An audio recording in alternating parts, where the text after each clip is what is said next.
అస్సలాము అలైకుం రెహమతుల్లాహి వబర్కాతు. అందరికీ నమస్కారం. నా పేరు Shaik Dastagir, minority right forum రాష్ట్ర అధ్యక్షులు, ఆంధ్రప్రదేశ్ ముస్లిం ఫెడరేషన్ వ్యవస్థాపాధ్యక్షులు, అన్నిటికీ మించి భారతీయ పౌరుణ్ణి. ఈ వీడియో మాట్లాడడానికి ముఖ్య ఉద్దేశం ఏమిటంటే, గత 4 రోజుల క్రితం వేంపల్లిలో జరిగిన ఘటన గురించి నాకు తెలిసిన సమాచారం, నేను తెలుసుకున్న సమాచారం. దీంట్లో పోలీసులను ప్రత్యేకంగా అభినందించాలి. ఎందుకంటే అమ్మాయి మిస్సింగ్ అయిన కేసును సాయంత్రం 10 గంటల్లోగా ఛేదించినందుకు పోలీస్ యంత్రాంగానికి అభినందిస్తూ ఈ చిన్న వీడియో.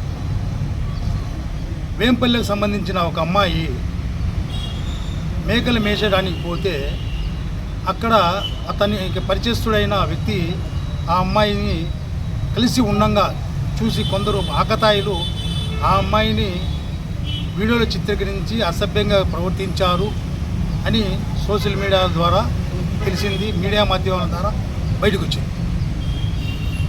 ఆ విషయంపై స్థానికులు వాళ్ళ కనపడలేదనే అమ్మాయి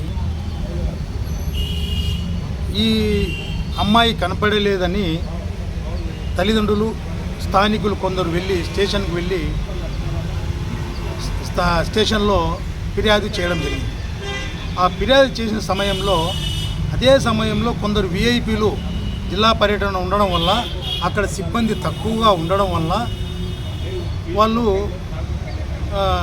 సరే పై అధికారులు వచ్చిన తర్వాత దీని సమాచారం ఇస్తామని చెప్పి స్థానిక పోలీస్ స్టేషన్లో వీళ్ళకు సమాధానం ఇవ్వడం జరిగింది తల్లిదండ్రులు.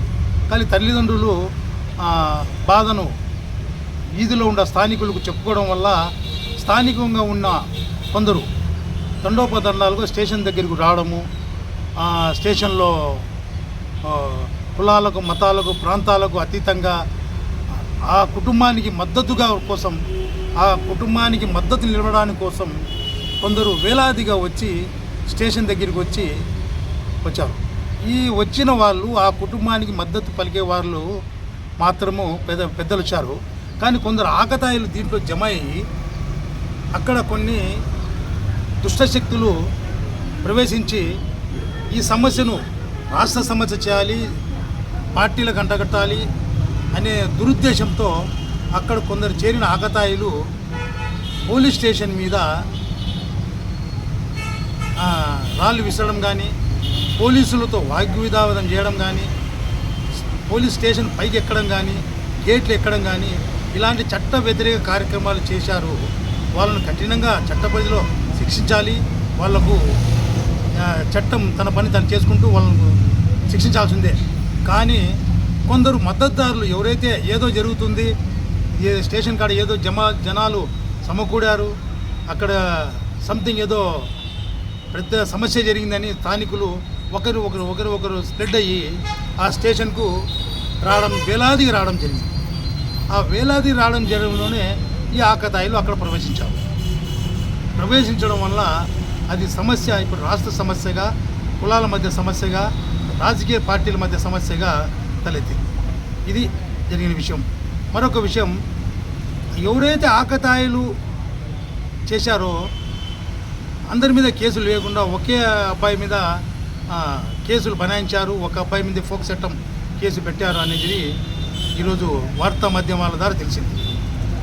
మరి ముఖ్యంగా అక్కడ ఉన్న యువత ఎవరైతే ఆ కుటుంబానికి అండగా మద్దతుదారుగా వెళ్ళాలి, ఏదో జరుగుతుంది అని వెళ్ళిన మద్దతుదారులు, స్థానికులు వెళ్ళిన వారిపైన అక్రమ కేసులు బనాయించి ఉద్దేశంతో ప్రభుత్వం చొరవ చూపిస్తుంది. దీని కులాల మధ్య, ప్రాంతాల మధ్య, పార్టీల మధ్య కూడా చిచ్చు పెట్టే ప్రయత్నం చేస్తుంది. ఇది ఎంతవరకు న్యాయం? ఇప్పుడు ఒక సమస్య జరిగితే ఆడ వందలాది వేలాది మంది జమపోయినారు. అక్కడ పోయిన వాళ్ళందరూ తప్పు చేసిన వాళ్ళు శిక్షించాల్సిందే. స్టేషన్ మీద వెళ్ళి అధికారులకు విధులకు ఆటంకం కలిగించిన వారిపైన చట్టపరమైన చర్యలు తీసుకోవాలి. స్టేషన్ మీద అద్దాలు వేసిన వారిని చర్యలు తీసుకోవాల్సిందే, కాదని లేదు. ఎవరైతే ఏదో జరుగుతుంది అని మద్దతు ధరలకు అక్కడ నిలబడిన వాళ్ళ మీద కేసులు ప్రభుత్వం బనాయించడము అక్కడ అనేది చాలా బాధాకరమైన విషయం. దీన్ని ప్రభుత్వం ఆలోచించాలి. దీన్ని రాజకీయం చేయకండి దయచేసి. ఇది కులాల మధ్య చిచ్చు పెట్టద్దండి. కొందరైతే ఇది ఏదో పెద్ద సమస్య మాదిరిగా అన్ని కులాలు ఇది రాజకీయం చేసే ఉద్దేశం చేస్తున్నారు. రాజకీయాలు చేయకండి. సమస్యనే కానీ చేయండి. అధికారులకు తెలుసు దాన్ని ఎలా సమస్యను పరిష్కరించాలో. పోలీస్ యంత్రాంగాన్ని మంచి అవగాహన ఉంది. వాళ్ళకి తెలుసు వాళ్ళు ఈ సమస్యను ఎలా పరిష్కరించాలో. కానీ కొందరు రాజకీయ శక్తులు దీంట్లో ప్రవేశించి సంబంధం లేని వ్యక్తులను కూడా ఇప్పుడు ఫర్ ఎగ్జాంపుల్ నేనే చెప్తున్నాను. ఇప్పుడు వేంపల్లి సంఘటన జరిగింది కదా, అదే రోజు నువ్వు వేంపల్లి పోయిండొచ్చు, పాఠశాలలుగా కావచ్చు, దావని పేరులు కావచ్చు. అక్కడ ఏదో జరుగుతుందని అక్కడ నిలబడి చూస్తారు. వాళ్ళని చూశారంటే ఇల్లుగును అక్కడ పోయి సమస్యలు పోయినట్టు దాని మీద వీళ్ళకి ప్రేమేమైనట్టు వీళ్ళ మీద కేసులు బనాయించడం అనేది ఎంతవరకు న్యాయమో పోలీస్ యంత్రాంగం గ్రహించాలి, ఆలోచించాలి. ఎందుకంటే ఒకరిద్దరు మీద పిల్లలు కాదు, దాదాపు 200 మంది పిల్లల మీద కేసులు బనాయిస్తున్నారని మాధ్యమాల ద్వారా పేపర్లలో వస్తుంది. పేపర్లో వచ్చిన దాన్ని బట్టి నేను స్పందిస్తున్నాను ఏదో మైనార్టీ నేతగా.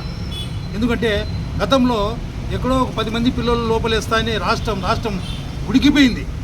మరి 200 మంది పిల్లలు వేంపల్లిలో వాళ్ళ జీవితాలు పణంగా పెట్టి వాళ్ళ కేసులు బనాయిస్తే వాళ్ళు ఇండ్లలో లేకుండా ఊర్లో లేకుండా బయట వెళ్ళి తిరుగుతున్నారంటే రాష్ట్ర వ్యాప్తంగా ఉన్న ఈ మైనార్టీ సంఘాలు కానీ మైనార్టీ నేతలు కానీ ఇదో ప్రతిపక్షంలో ఉన్న మైనార్టీ నేతలు కూడా ప్రతిపక్షంలో ఉన్న మైనార్టీ నేతలు కూడా ఎందుకు దీన్ని స్పందించడం లేదు?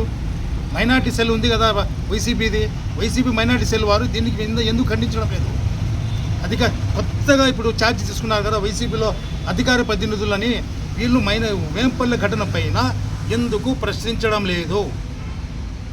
అక్కడ మైనార్టీలు 200 మంది మీద కేసులు బనాయించే ఉద్దేశంతో ప్రభుత్వం ఉంది. దాన్ని పోలీసు వారు ఏరుతున్నారు. ఇప్పటికే 40 మంది పట్టుకున్నారు, వాళ్ళను రిమాండ్కి పంపించారు, వాళ్ళకి బెయిల్ వచ్చాయి. ఇలా 200 మంది విద్యార్థుల యువకుల భవిష్యత్తు ఏమవుతుంది? సంబంధం లేని వారు వాళ్ళంతా. తప్పు చేసిన వారిని శిక్షించండి, వాళ్ళని చర్యలు తీసుకోండి, కాదని లేదు. కానీ సామాన్యులపైన అతి సామాన్యులపైన కక్షపూరితంగా రాజకీయం చేసే ఉద్దేశంతో రాజకీయ పార్టీలు ఇన్వాల్వ్ అయ్యి వీళ్ళకు ఈ విధంగా చేస్తారంటే ఎంతవరకు న్యాయము?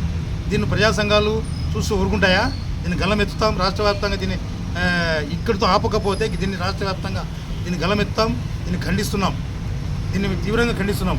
మరి ముఖ్యంగా వైసీపీలో ఉన్న మైనార్టీ సెల్ దీని మీద స్పందించాలి. 200 మంది యువకుల భవిష్యత్ అండి.